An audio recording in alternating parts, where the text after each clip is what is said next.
Hello, everyone, and welcome to this episode of Pod Save Chocolate. My name is Clay Gordon. I'm your host, and today we're going to be talking about something that I try to bring up every year here, which is about warm weather shipping. And you might be asking, what's going on? It's the middle of March. We're not, we're barely in spring, or we're not even really in spring yet. How come we're talking about warm weather shipping? And that's because here in Arizona, south of where I am in the Phoenix area, it's going to hit 100 degrees in the next 10 days. And that's really early. And so we're going to be talking about warm weather shipping today, right? What you can do to get your chocolate from door A, from your shop to, or your workshop, to a customer in good shape. And then I'm also going to be showing a new product, or a product that's new to me anyway, which you might be able to use if you sell your chocolate at outdoor markets over the course of the spring and summer and early fall, when the temperature is going to be elevated. But before I do, I want to remind everybody that this episode of Pod Save Chocolate is supported, as every episode is, by the members of the ChocolateLife. And this is the homepage of the ChocolateLife right now. You can go there, and if you click on the join button, right, you'll see that there is a free membership. There's always been a free membership, and has been since 2008 when I started the ChocolateLife. But if you do have the resources to support, there are monthly plans starting at $5 per month. Plans at higher levels on an annual basis. Right, come with coaching and consulting hours. So for as little as $150 a year, you can call me and we can have private consulting. So that's an option. If you don't have the resources to support, just becoming a free member of the ChocolateLife is a great thing you can do to support the work that I'm doing here. So just, hey, thanks everybody for that. And also a quick reminder, no matter where you are in the world, go into either the live chat in YouTube or the comments in LinkedIn and Facebook, and just put a quick shout out. Let me know where in the world you are connecting from, and I can get that shout out up on screen.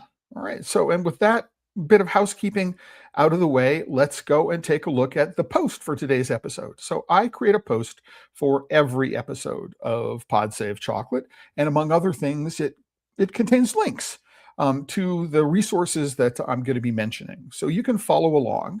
Or if you do have a second device, there's a QR code, and you can scan the QR code and you can bring up the page that I'm looking at right now on another device. So if you do have two, you can be listening in one and watching on the other, just because sometimes, it's difficult to see the screen. And so that's why that QR code is there. And I'll leave it up on the screen for the rest of the episode. And with that, let's get stuck into the topic for today's episode. So I just want to let everybody know that, again, as I mentioned early on, this is a topic that I have mentioned on a number of occasions. And I want to point out that the OG on this is a post which showed up on the forum site on the ChocolateLife. So here we are at the ChocolateLife forums.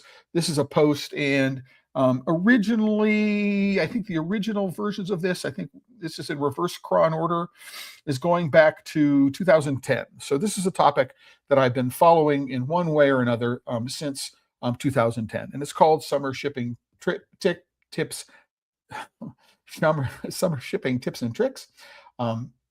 And if you want to go back to the OG, there is a link to it here on this page, right, with this icon over here, so you can get to the OG. I did an episode about this. It's episode 52. That's last year. It might be 2024. I'm not exactly sure when I did that. But then here is the post that was created for this episode, and I want to go through that post with you, right? So, yes, we're here in the desert.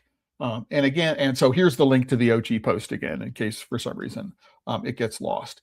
Now, I want to talk about a couple things first, which just generically have to do with shipping, right? Because it does talk about shipping efficiency.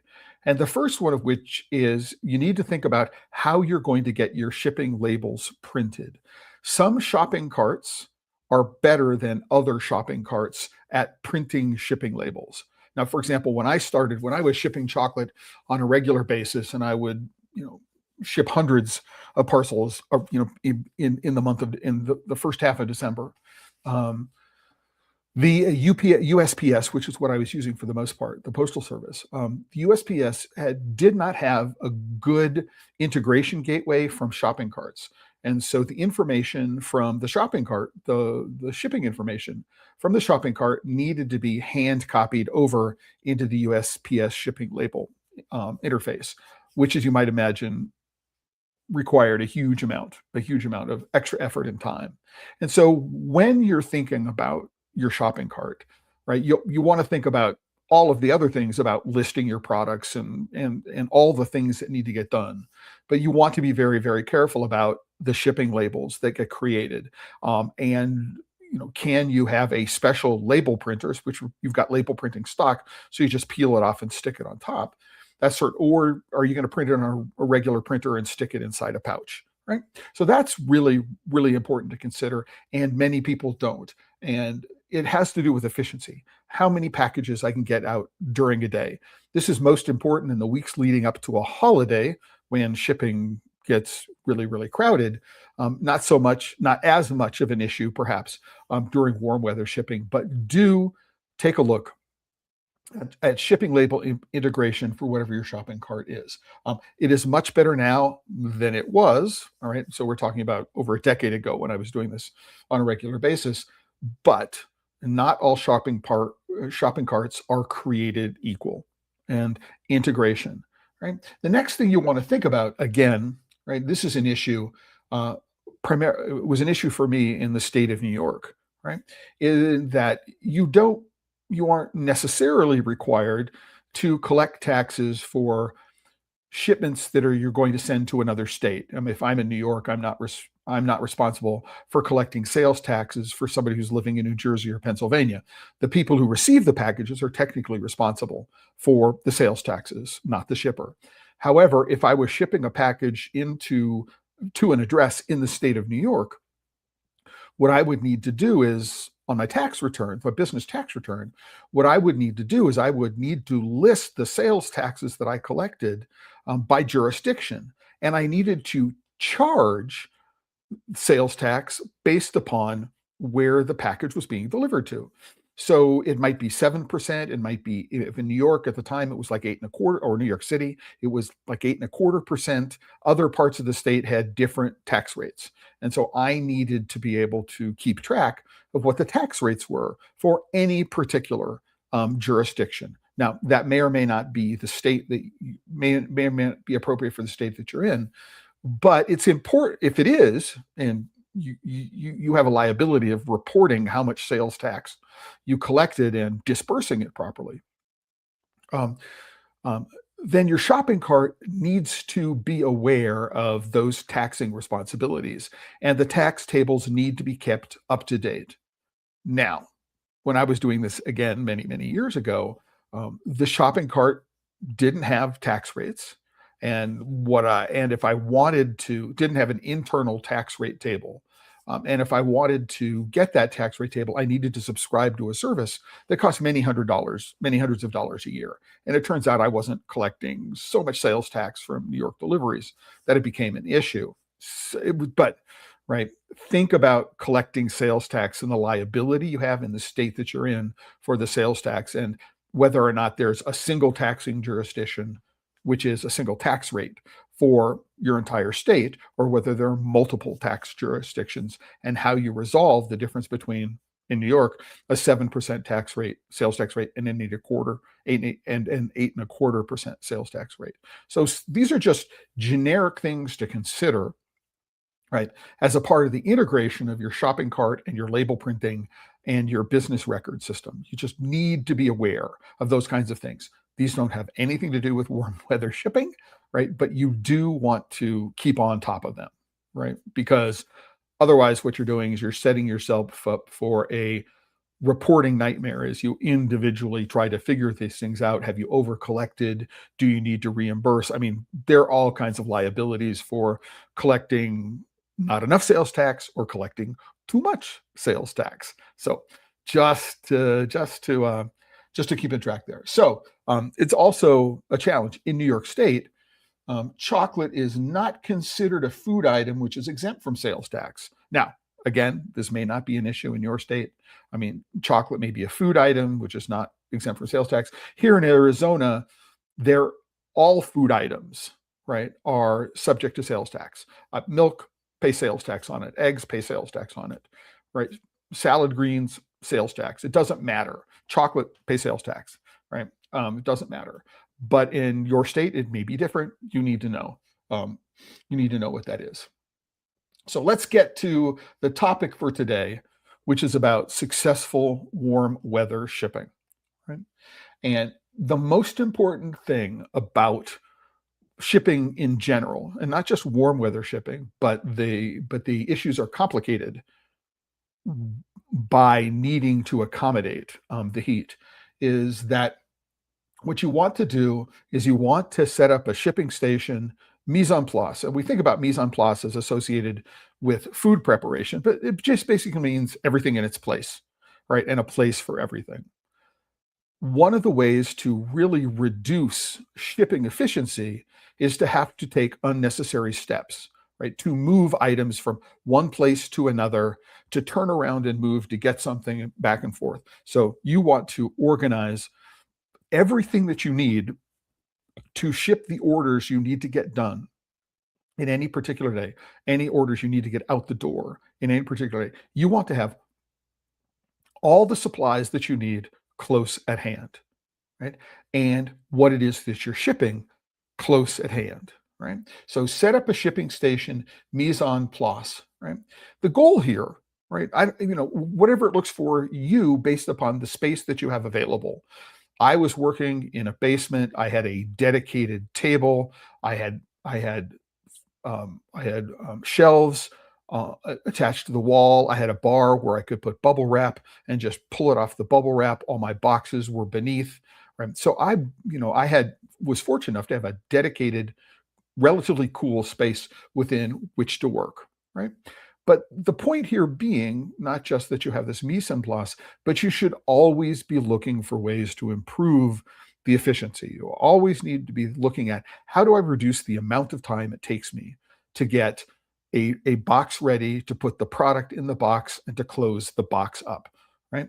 So if you can do one box every 5 minutes, that's 12 boxes an hour, right? If you're really lucky. I mean, you should never think about saying, oh, I'm going to be able to keep up 12 boxes an hour for an 8-hour day. So you'd think 12 boxes an hour, you can do 100 boxes a day.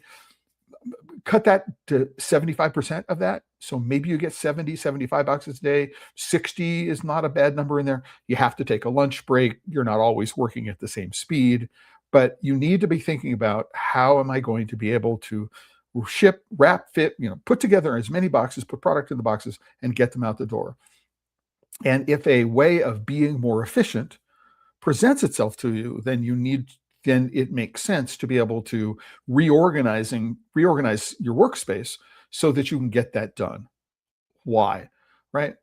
In front of a holiday, in front of Christmas, in front of Valentine's Day, in front of Easter, when you might be shipping a high volume of product, the difference between getting 60 boxes a day or 70 boxes a day or 80 boxes a day ready to be picked up for shipping, right, is hugely important when it comes to being able to get all your orders out the door. So think about your shipping station. Put together a mise en place, organize everything you possibly can, right, to the best you possibly can, and constantly be thinking about ways to improve the efficiency, reducing the amount of time it takes to get a product, to get an order in the box and ready to ship. Now, this could mean that you are taking time in advance to pre-cut things. So for example, if you're using a bubble wrap or some kind of shred in the box, not shred, but paper wadding or something like that, right? Cut it into the right size before you begin, right? So that's something before you begin the day, and have enough of it around so you don't need to stop and do more. For example, so you might know at the end of Tuesday what your shipping volume is for Wednesday, and you at the end of the day you could, after you've taken everything or it's been picked up, you can prep for the next day, right? Because if you have to stop in the middle of the day, right, you're going to reduce the amount of the number of boxes you can get out the door, right? So warm weather shipping. Hint number one, make sure that the box you're using is large enough to fit everything without crowding. Well, one of the huge mistakes I made early on, and I see a lot of people making still when I receive product, is that a bar will be touching the outer box. Right? So they put the box together, and the bar is actually physically touching the inside of the outer box. It turns out cardboard is not a great insulator. It's okay. It's not great. And if the bar is touching the inside of the box, then it's going to transfer heat into the bar, and the bar is going to melt or bloom or something like that. And so dead air space is a wonderful insulator. And what you want to do is you want to make sure that whatever it is you're scenting is as in the middle of the box, as centered in the box as possible. Again, sounds like, oh yeah, that's obvious, but it turns out it's not always that obvious, right? So if you're, you may be in, so you go, oh, what about recyclability? Um, I often, and most often, use cornstarch peanuts to do this. So I will put a layer of cornstarch peanuts in the bottom of the box. I will put what I'm shipping on top of the cornstarch peanuts, and then I will surround what it is that I'm shipping with more cornstarch peanuts, right? And so they don't settle, right? And there's a lot of dead air, and there's an insulating layer in there. So that's number one. Make sure that you use a box that is large enough, right? Um, I was a USPS person, and I always used the flat rate boxes of different sizes. So it was easy. I just, depending upon how much I was shipping, I'd put it in the flat rate box, right?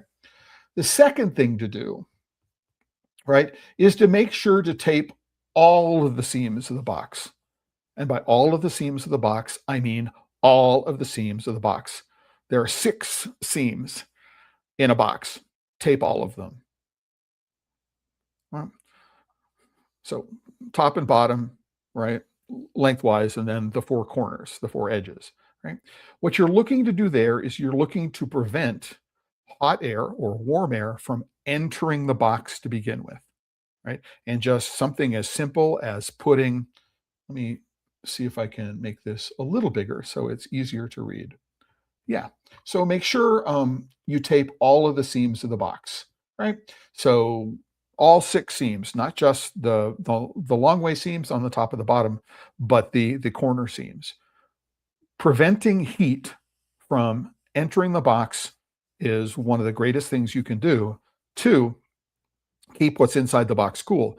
If you are using any kind of cooling packet, right, then taping the seams will mean that all that cold air stays inside the box for longer as well. Right? So, right. So whether you're using a clear shipping tape or whether you're using a craft shipping tape, doesn't matter. Close all the seams. Right? And you'd be surprised at just how much just keeping what you're shipping in the center, right, and then taping the seams, that gives you maybe an extra day, believe it or not, right? Just doing those things. So another thing that you can do, and this was the number one thing that I did, right, to give myself some extra time, right, was to line the box with a mylar sheet. And what I would do is I would pre-cut it came on rolls, or it can come in sheets, or some manufacturers will produce these envelopes which fit inside of standard sized boxes, but line the box with thin bubble wrap that's covered with mylar on both sides. So it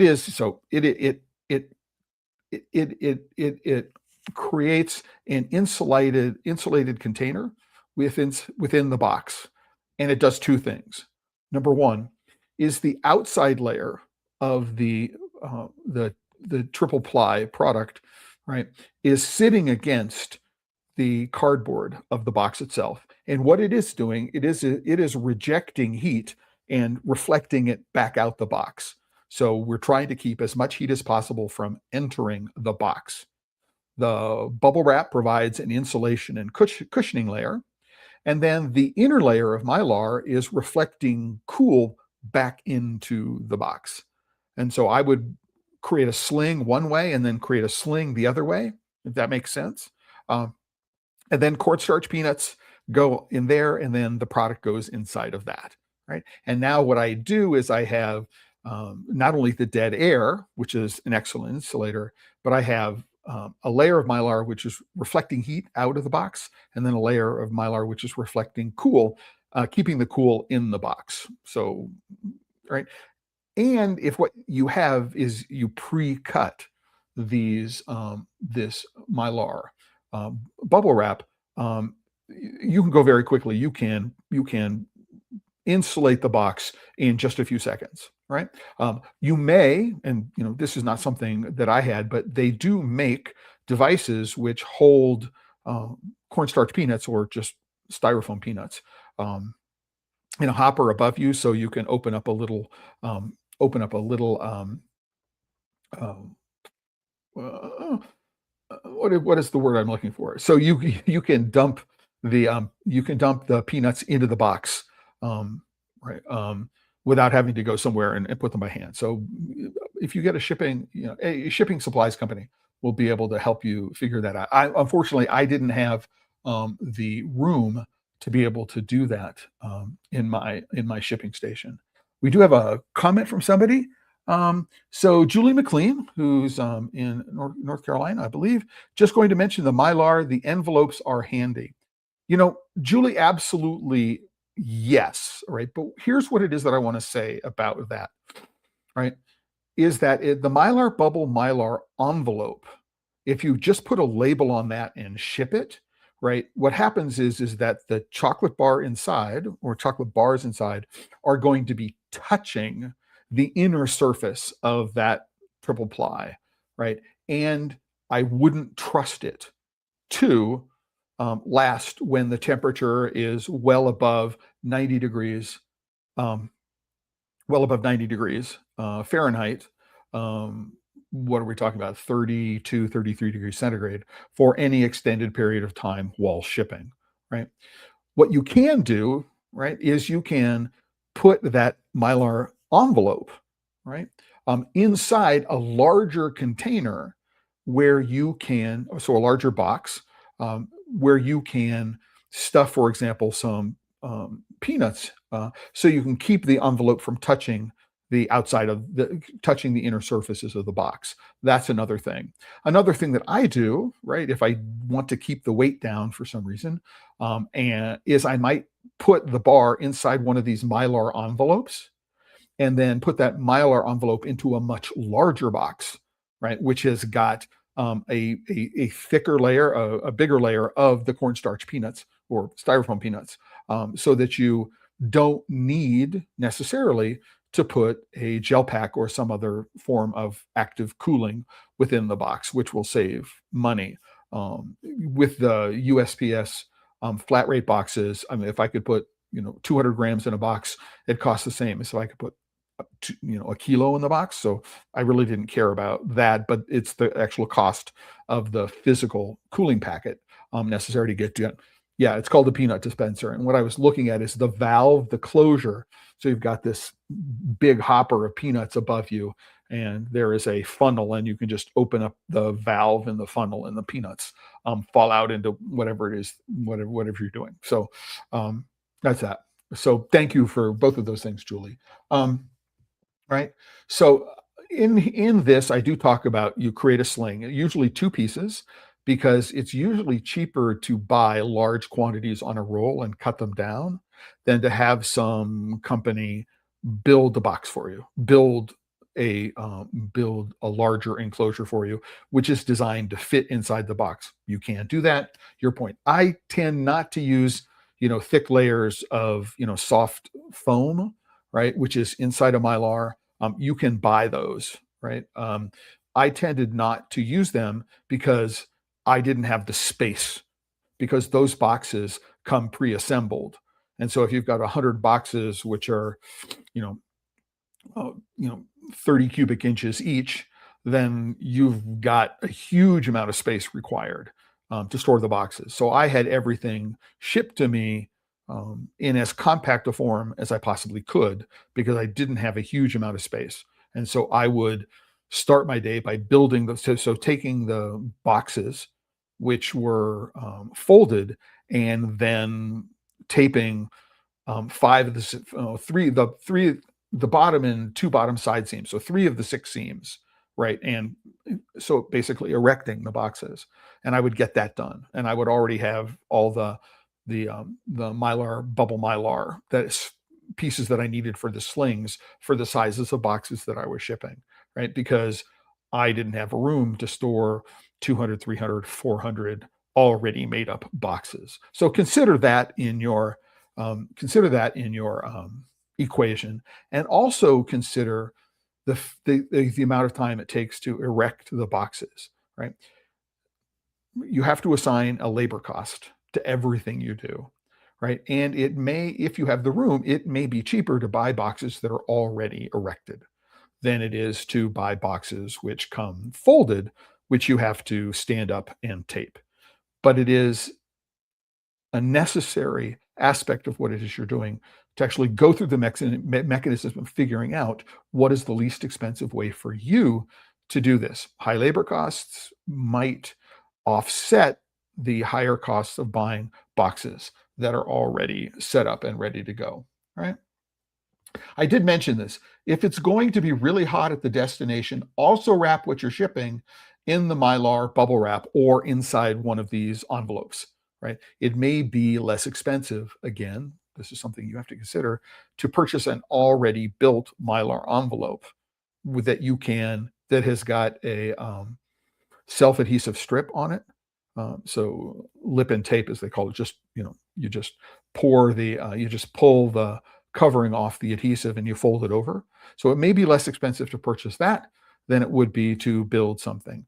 I tended to build them just because I could accommodate lots of different sizes. I only needed to have one particular bit of stock on a roll that I could use, rather than have different sizes of envelopes, because shipping one bar required one size of envelope and shipping 4 bars required a different size of envelope, right? So I didn't want to have inventory of lots of different sizes of things that I needed to keep track of and order separately. I just used one, right, format, which is a roll, and I cut pieces to the sizes that I needed, right? So, but again, if you take a bar or bars or whatever product you're shipping, it could be a box of bonbon or something like that, right? And it's going to be warm at your destination, then what you can do is you can wrap what it is you're shipping within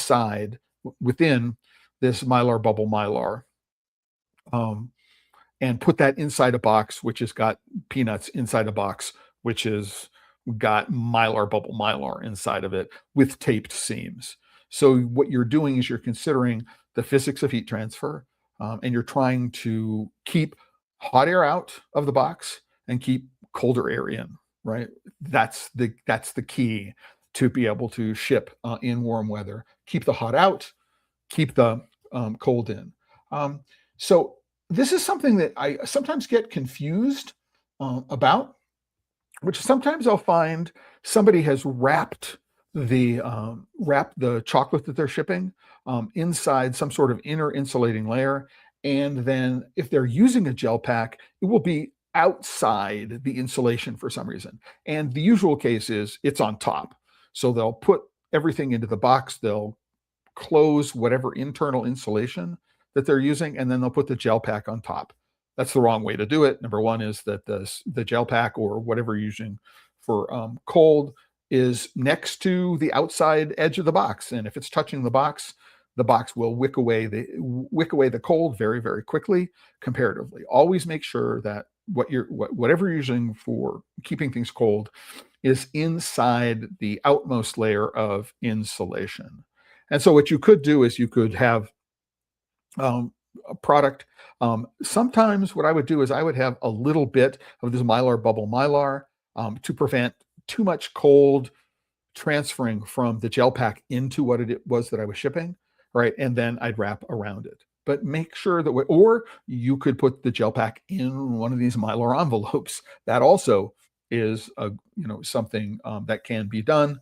But just make sure that whatever you're using to keep things cool is inside, right? The outer layer of insulation. Make sure that that cooling pack, whatever it is not touching the interior of the outer box, right? Because it will reduce the amount of time that active cooling will be effective. Now, there is craft paper padding. Craft paper padding, it's used for shipping on a regular basis. One of the things that it does, and one of the reasons why I like cornstarch peanuts as opposed to styrofoam peanuts, is that cornstarch peanuts, will absorb humidity. And this craft paper padding will absorb humidity. If you have something which is cold inside your box, it is going to, any moisture which is inside the box or penetrates to the inside of the box is going to condense on the gel pack. And if there's enough of it, it can get the insides of whatever you're doing surprisingly wet. And if you've got a beautiful box, any moisture could destroy the box, right? So think about how you might control humidity inside the box. And what I used to do is I used to take this craft paper padding, and I would wrap the gel pack in the craft paper padding. Even if the surface of the gel pack is designed so that it's quote unquote sweats less, right? Think about humidity control inside the box, right? So this last one is something that I think most people don't really understand the value of. And it's a lesson that I learned way back in 1999 when I was selling bonbon for Michel Cluizel, working for their first importer into the United States of vintage chocolates. And they were located, the Vintage Chocolates warehouses was located on the port of New York and New Jersey in Elizabeth. Right? And most of the other stuff in the Atlanta warehouse, which is why I remember that, 27 years later, most of the other things were dairy. So yogurt and butter and cheese and all these other things imported from Europe were stored in this warehouse. And Vintage had a climate-controlled storage facility where everything was kept at about 34 or 35 degrees centigrade, 34 or 35 degrees Fahrenheit, or 2 to 3 degrees centigrade, right? And not only was everything stored, so all of the boxes that came from France were stored in this location, right, which was at this cold temperature. All of the shipping was done from this location. So all of the boxes, all of the tape, all of the insulating materials, the peanuts that were used inside the boxes, and the chocolate were stored at just above freezing, right? And they were kept there until UPS or FedEx, or whoever was going to pick them up for shipping, right, came to pick them up, right? And I cannot tell you, if you get a large enough box with enough styrofoam or peanuts, or cornstarch peanuts, and you put a $300 box of bonbons, right, which have been shipped from France, in the middle of this, right, it turns out that the extra, let's see, 30 degrees, if it's 60 degrees out, if it's 100 degrees outside, that's a 40-degree temperature differential, 50-degree temperature differential in Fahrenheit, or more, right? It turns out that the thermal inertia, which is associated with that, right, is enough to get you at least an extra day, right?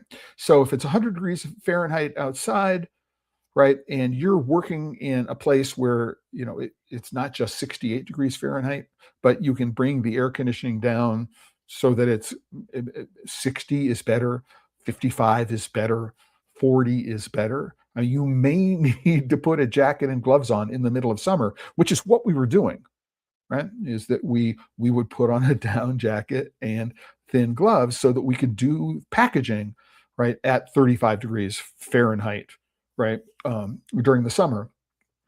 But it meant also that we weren't shipping expensive gel packs to keep things cold. I mean, we could if we knew we were shipping to Phoenix from New Jersey, right? And we never shipped ground, right? But what you can get is that rather than doing overnight, which is really expensive, you can do second day, right? And that saves, number one, saves a lot of money in terms of shipping costs. But because everything is shipped from cold, you don't need a lot of extra expensive stuff inside the box to keep things cool while you're shipping. So the, think of if you have the ability to ship from cold, um, take advantage of it. It will make a huge difference. Or, if you've got something which is, if you've got a shipping room which is at normal room temperature between 60, usually 65, 70 degrees Fahrenheit, and you can put it in a cool room and let it cool before you take it to USPS or before somebody comes and picks it up, it turns out to be just amazingly effective. So, so we have a quick question from Bob Chocolat, who's connecting from Facebook, who says, "You have to work now, but I want to watch this. Will there be a way to watch later?" And the answer is, Bob, absolutely yes, there's always a way to watch later. So if you go to the post on the Chocolate Life, so I'll go back to this one. If you go to the post on the Chocolate Life, the episode post, you'll see that there's a link to watch on YouTube, there's a link to watch on LinkedIn, and there's a link to watch on Facebook. Although the Facebook episode will only be available for 30 days, and now Facebook is just it's just deleting videos that are older than 30 days. But this post, this video, is permanently available at the YouTube link. And while you go there, right, what would be really great if what you did is you liked the channel, like this video, subscribe to the channel, like this video, and actually comment on YouTube, because the engagement would be a great thing. Joining or subscribing to the channel is, of course, free. So I'd appreciate you do that. But 30 days on Facebook, and then it's linked permanently on LinkedIn and on YouTube. So thanks for asking the question. It's a good one. And look forward to your comments if you have questions about that going forward. And then Bob says, "Thanks very much. Been following for years. I appreciate the support." Thank you very much, Bob. I really, really do. Anyway, let's go and continue, right? Make sure the room is as cool as possible. Now, one thing you may want to do, if you're not using a Mylar bubble Mylar, right, to line the inside of the box, which can get really expensive if you're using big boxes, put a plastic bag in the bottom of the box and then put the peanuts inside the bag and then tie up the bag. What that will do is it will, if there's any condensation that's going to be formed on the outside of the plastic, it's going to stay outside the peanuts. All right, so that's another thing that that we did when I was shipping for Vintage Chocolates and shipping Cluisan and Amore, by the way. And we did have customers. We were shipping from New Jersey to Arizona in the middle of the summer and never had a problem, right? And we were always shipping 2-day rather than next day, unless the client specifically requested that we do it next day, in which case we try to do next morning delivery, so deliver before 10 o'clock, if you can specify that, right? But if you're just doing, again, UPS second day or USPS priority, which is second day to most places, and check that, because you can check what the estimated delivery is when you're using these services, and then plan accordingly. Oh, this is one of the great things about having weather apps, right? You can say, oh, what is the temperature going to be at the place where I'm shipping the product to? Not where I am right now. That's important, right? But where is it? Where is the delivery address and what's the temperature going to be? It may be cooled. It may be cooler there. It could be hotter there. But another tip is always use your phone or always use a weather app to understand what the temperature is going to be while you're delivering, or where it's going to be delivered, right? Then finally, it may be obvious, maybe it's not, but make sure that whoever receives the shipment has a place where it can be received that is out of the sun. And normally there is a delivery instructions box where you can put instructions to whoever is going to be dropping off the box to go and drop it in a particular place. Now, where I am, I'm very lucky in that I have a couple of experienced UPS drivers on my route, and they deliver to my back door in the afternoon, which is shaded, rather than to the front door, right, which is in full sun. Now, and that's purely because coming up the alley behind my house is easier than coming up my driveway, right? And right, so think about it. Right, if you can, and I understand this is an extra bit of outreach, but explain it in your shipping instructions if you have to. Let me know if the place to deliver your product is in the full sun, right? Because sometimes you can get around that, right? Another one is make sure that perishable stickers, right, are on the box. You're shipping chocolate, it's warm. Make sure you've got a perishable sticker on the box, maybe two, one on the top, one on the bottom. You want it to be visible pretty much you want one of them to be visible no matter how much the pickup or delivery driver, no matter how they hold the box, they can see the perishable. And what I have found is that always put a "this end up," right, and a fragile sticker on the box. So I ended up putting 3 stickers on every box: this end up, fragile, and perishable, right? Keep out of direct sunlight. These are stickers that you can purchase, right? And I would rather pay an extra penny or two and take an extra 4 or 5 seconds to put these stickers on the boxes than worry about, oh my gosh, right? Are they going to drop it? Are they going to put it in they're all this is really inexpensive insurance. But what that says is you also do is make sure to fully insure the package for the cost of product and shipping. Now, insure it, right? But I have had nightmares collecting on the insurance from the Postal Service, right? And from UPS and from FedEx, right? Pay the insurance. It makes sense to do it. Build it into the cost of shipping, right? For the basic amount, right? And if it's a big order, right, it makes sense to pay the extra insurance just in case something happens. So would you rather pay an extra $3 or $4 for insurance or be out product cost of $100? Right? So weigh that very, very carefully. And again, it may only be necessary for parts of the year. What I want to suggest is that if you plan for it, you can ship throughout the summer. You don't have to stop shipping in the summer. Many people say we don't ship from June to September. We don't ship during the months of June, July, and August. We just don't, right? You can do it. You can say, well, there's an extra $8 cost for all the work we need to do to get your box together. And I just made up the number $8. What you need to do is you need to figure out, okay, what is the cost of extra labor and the cost of extra things that I need to put in the box in order to be able to accommodate. And just put this: warm weather shipping, right, is now in effect from June 1 to September 15th. And if you want us to ship, it's going to cost an extra $8, $10, whatever the amount is, right? And that's a part of the next one, right? Which is make sure to fully account for your costs. Number 1, time how long it takes to pack and label 20 boxes, right?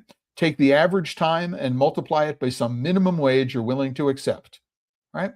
So back in 2009, which is when I first approached this article, I was $15 an hour. So I was paying myself a little under $1 per box just in labor to get everything together. Calculate the per cost box of packing materials and add those to labor costs to arrive at a handling charge, right? Whether you decide to pass the handling charge along to the customer is your decision, right? right? What I did is I never discounted the price of what I was selling to people. But what I could do is I could say to something, I'm not going to charge you for the handling charge if the order was over a certain amount, right? So these are things, maybe your shopping cart does and um, doesn't accommodate these kinds of things, but know what your costs are, because you can lose money very, very quickly if you actually don't know what it is that your costs are. Now that you know what your costs are precisely, how long does it take? How many boxes can I put together? How long does it take me to put together 20 boxes, right? What is the cost of extra materials that I'm putting in the box? Once you know this stuff, right, you can understand how it affects your total cost structure, and you can figure out for which customers are you willing to absorb it, right? Maybe you have a membership kind of thing, sort of Amazon-like, where people get free shipping or something like that in return for. I mean, there are many, many different ways to handle it. The point is that you understand what your costs are, and this is if you're in the summer, right? This is an especially important kind of thing to do. Be aware of, because you want to fully understand what your cost structure are, right? So back in 2009, right, the last year, I shipped lots of chocolate for Christmas. By lots of chocolate for Christmas, I had one client for which I put together, I think, 250 boxes, right? And of a custom these were client appreciation gifts. They handed me a list. I had purchased chocolates in bulk. I bought boxes. I did color-coded shred to go with the clients. It was a big deal, but 250 boxes was a lot of time. It ended up costing me $3 per order to pack, label, and deliver the boxes to the post office and cover the supplies. And so for 250 boxes, that's $1,000, close to $1,000 more or less, right? And that could make the difference between having a really successful holiday season and having a disappointing holiday season. The next thing I want to say is something you should be doing generally, right? But it's something that it makes an enormous amount of sense, right?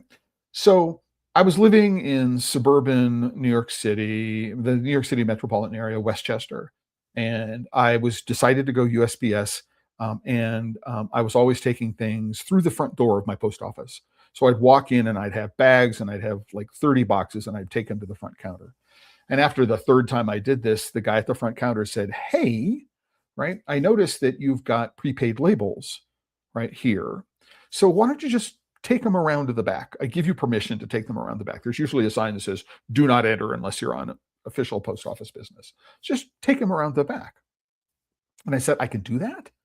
And he said, "Yeah, and not only that, but the priority truck doesn't leave until 6:30, whereas the front closes at 5, and you really wanted to get there by 4:30. So if I didn't need to be there until 6:30, that gave me an extra hour at least to pack stuff up, right?" And over the course of, I lived in this town for, I want to say, 20 some odd years, but I was shipping chocolate for about a decade, in walking in and out of the post office. So the people at the front counter knew who I was and knew that I was involved in chocolate, right? And we'd have a conversation, and one of the guys behind the counter would always say, "Hey, Mr. Chocolate, how are you?" Right? I moved away from this little town in the middle of COVID, and then I went back like 3 years later, right? And the same person was there, and he recognized me, right, and called me Mr. Chocolate. I would when somebody delivered, one of my letter carriers used to deliver things to me, I'd used to talk about, "Oh, it's chocolate, yay!" And that always piqued their curiosity, and they say, "Do you like chocolate?" And "Oh, I have a chocolate for you." They're not supposed to take gifts, right? But chocolate. Make friends. Make friends with your UPS driver. Make friends with your FedEx driver. If there are different drivers on your route, make friends with them. Make friends with your letter carrier. Make friends with the people at the post office. Make friends with the people at wherever you ship from. If that means going to the UPS distribution center, right? Make friends with the people who are there. Number one, they're going to be interested in helping you get your product out the door on time, and they'll be much more open and much more receptive when you walk in and you've got a problem, right? It is, you know, I hope everybody treats the people that they work with and that they depend upon that way. But I can't stress how important it is, right? This topic about reducing your carbon footprint is one that came up in the longer conversation around the original post, which is often you will receive shipping materials and gel packs as people who are sending things to you, from people who are sending things to you. Um, Save those. You may have a local pharmacy, which is not a big chain pharmacy, and maybe they get a lot of gel packs, right? That their materials, they get boxes in or shipped in. Go and ask them to see if you can use those, right? You don't necessarily have to buy everything. You may find sources for boxes and gel packs and shipping material. Now, I get a lot of chocolate shipped to me, and so I have a lot of bubble wrap, a lot of peanuts. I have a lot of shipping materials. I have keep my boxes. I have a lot of stuff that I have, so I don't have to buy it, right? Right. So consider that. Right. There are all sorts of things you can get at relatively low cost. Now there are some sources. This is an interesting one. This is for a company that makes gel ice blankets, and they ship them dry. So you're not shipping the weight of water and the volume of water. You ship them dry. They get shipped dry, and then what you do is you hydrate them. Right? Just put them in a bath or a sink or a bucket or some tub of water. And then when they're hydrated, you put them in the freezer to freeze. So one of the great things about that is it's less expensive. You're not shipping water, which is always a great thing. And you can trim these up before you rehydrate them so you get exactly the size that you need, which is, I think, is a really, really cool idea. So this is, I think it's called Cameron. I also noticed that some of these links are out of date. So they're going to the wrong, either the company is no longer in business or they're going to the wrong page. So I will update. So here's a place where you can get self-adhesive craft tape, which tends to be recyclable rather than using plastic tape. And if you have a self-adhesive craft tape dispenser, so there's a little bit of water and a sponge and you get things wet, and you can dispense the same amount of tape every single time, it's worthwhile. So I just noticed before this started, but I have 3 different sources for this tape, and I will make sure that these links are available. And so here's an example. So I said, here's a box that is already erected. It comes shipped, erected with an internal styrofoam box that goes inside of extended polystyrene. Right. So again, from a labor perspective, it may make sense to have a box which is already put together, but you need to have a lot of room. If you want to store 100 of these things, you need to have a lot of room to store them. As I mentioned, there are companies that make liners for boxes. So they're flexible and you just erect them and you put things in them. So here's an example of that. And here's a company that makes a box, and it's got the Mylar on the inside face of the cardboard. Another thing to consider, and this is something, Julie, if you're still watching, is that rather than using a Mylar envelope, what you can do is you can get a branded little cooler. This is pretty cool. You got a branded little cooler, and you can put your product in it, and this is going to have Mylar. This thing here is going to have Mylar in the inside of it. It's going to keep things cool. And now your customer's got something that's got your brand on it, and they will associate the chocolate with your brand every time they carry this around and use it. So that's something really, really interesting to consider. So that's that. I will update that post. It's not the main post for today. But then what I want to do is I want to talk about this, right? And this is something that I ran in last week at a colleague here in Prescott, who is every weekend at the Prescott Farmers Market. And even though it might be around 50 degrees in the morning when things get start, by the time noontime rolls around, it's really warm. So what this is this is an ice blanket. And this ice blanket goes inside a fabric envelope, right? So here's an example of what that looks like. So we see that there's a fabric envelope and this ice blanket slides inside. I hope that makes sense. And here's another one which is on the outside, right? But what this friend of mine does, this colleague of mine does, I mean, this is what it looks. Whoops, eeks! I don't want that.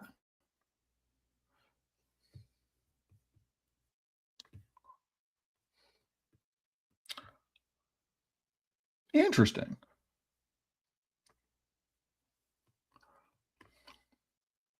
Sorry, hit the wrong thing.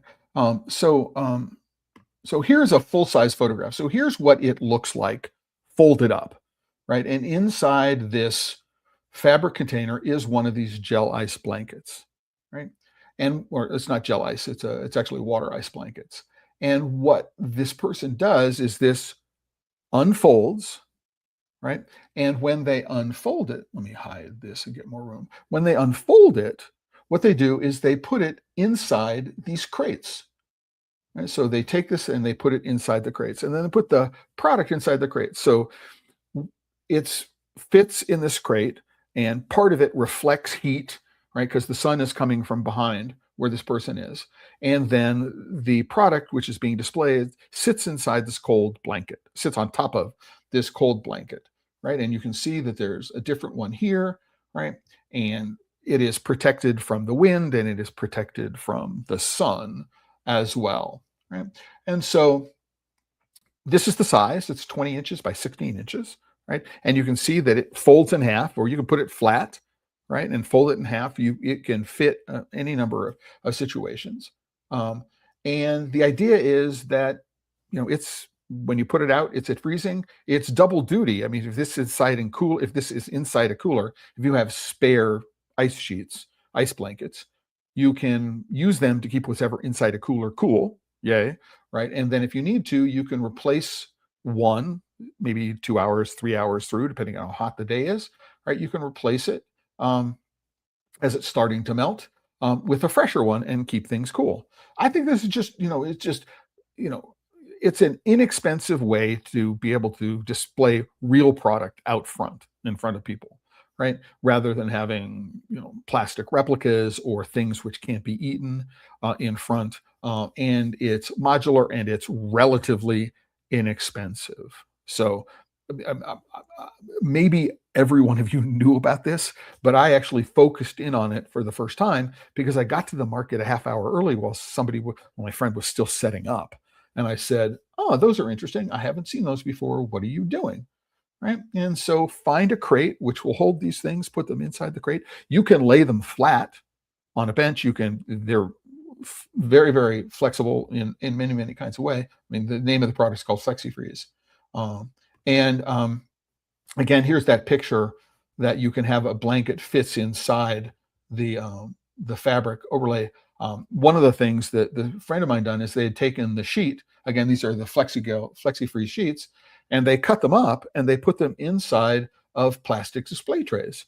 And then they put a divider so that the product wasn't sitting directly on top of the ice, right? So there's a little divider that sits on top of, and then they have product which they can put out, which is sitting right on top of ice. And these, again, right, other ones of these are in a cooler, and they can keep the rest of the product cool during the course of the day, and then just bring them out and replace them as necessary when you notice that there's a little water or something like that in the bottom. Now, there's going to be condensation. Well, I live in Arizona, right? And I'm up at 5,000 feet, and there's not a whole lot of moisture in the air, so there's not a whole lot of condensation. But it is something that if you're doing this in the South or someplace where there's high humidity, you do need to take some steps when it comes to preventing condensation from collecting on whatever it is that you're selling. Now, this is an idea that occurred to me, right, while I'm watching this. So rather than actually displaying the product, and this is chocolate covered dates, rather than displaying the product, right, and having it being vulnerable, and this was the way the product was originally displayed, what this friend of mine did is they took a picture of everything, went to a printer and printed what the product would look like if it were, right, presented out on the table. And it occurred to me that what you could do, and I think this is a really cool idea, is that these things don't look very interesting. They're just flat black or blue or red. They come in a number of colors, nylon material, right? And you've got the branding there, which you don't particularly like. But what would it look like if you went and did direct to garment? In this particular case, it's not garment, but it is just fabric. So a direct to garment printing of an image like this, right, on a piece of fabric. And then what you do is you sewed a cover, which would go on the outside of this. So you've got this wonderful looking cover, right, which has got your products. Sorry about that. You've got this wonderful looking cover, which is sitting on the outside, right, of whatever this cover is going to be, right? Not very expensive, great way to merchandise what it is that you're doing, right? If you do set it out flat, right, which is the way this is, if you set it out flat, right, there is a decorative background upon which you are displaying what you're doing. If you're stuffing this inside of a box, the box is decorated with what it is you're doing. And so that's something to consider. What you're doing. These products are available on Amazon. There's a link to the FlexiFreeze party mat. So you can purchase them on Amazon. Again, this is an affiliate link. If you end up purchasing them, it doesn't raise your cost. I get 30 cents or something like that for each one of these things that you might purchase, whether it's these, the party mats, or the gel, or the ice sheets, the ice blankets that fit inside. And I think it's cool. So if you are selling at outdoor markets during the warm season, and you are trying to figure out how to keep the product you are displaying cool, keep it from melting, right, during the course of the 3, 4, 5, 6 hours, however long it is you're going to be at the market, this is probably one of the least expensive, most flexible, and if you think about direct to garment printing, again, not a t-shirt, but a piece of fabric that you can then sew into like a pillowcase, which fits around the outside of these things. You've got something which is going to be identifiable, which is going to help you keep your product safe over the course of an extended selling day. And with that, I'm done. We're a little longer than I thought I was going to be. We're done here. What I do want to remind everybody is that this episode of Pod Safe Chocolate is sponsored by the members of the ChocolateLife. And you can go to the homepage, or actually any page of the ChocolateLife. If you're not a member and you're not logged in, you've got the join button as opposed to sign in. Click on join, and there's always a free membership tier. So if you don't have the resources to financially support what we're doing, just doing things like liking, subscribing, following, commenting, all of those things help the channel and help the work I do. But if you are a free member, you gain access to, among other things, the member AMA, which is this coming weekend. It's this coming Sunday. There's a 90-minute window where I'm available to answer questions about anything. And if you're a member, you can join the call for free. But in order to know what the time is and what link to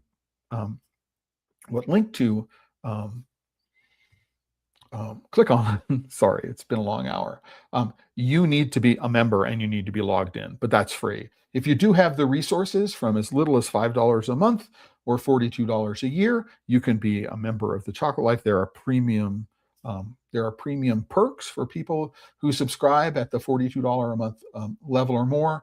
And at the higher levels, leader, champion, and guru, they include consulting hours. So if you want to have one-on-one calls with me, talk about your chocolate business, and support the work that I'm doing more broadly, then you can become a member and we can sit down and help you address the challenges your business are facing, assuming your business is facing challenges.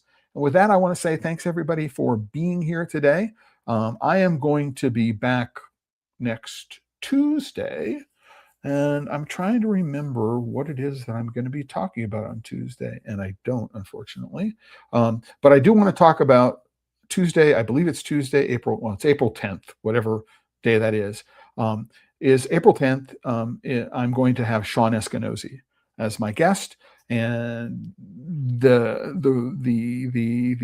event that we're going to be observing is that 20 years ago, right, in 2006, I accompanied Sean on his first bean buying trips to Chiapas, so specifically the Choconusco area on the Pacific coast in Chiapas, and then also to Venezuela. And I'm going to have an opportunity, and you're going to have an opportunity to ask Sean questions. We're going to take a look at how the world of craft and specialty bean to bar chocolate has changed over the last 20 years. And so that's April 10th. So put it in your calendar. But if you are a premium member of the Chocolate Life, I will send you the notification that says, here's what's going on. That's one of the perks of being a premium member. If you're just a free member, you get the monthly member newsletter and access to members only content when it's available. And with that, I want to say thanks, everybody. Have a great weekend. I'm going to be spending it judging chocolate for the season 5, the 2026 Craft Chocolate Challenge. That's what I'm doing, spending most of my weekend. I'm going to have fun. It's going to be a great time. We'll be talking about that sometime in April. I will be back with Dustin, and we're going to do the awards announcement. So also keep track of that. But remember, if you're working with chocolate and you're not having fun,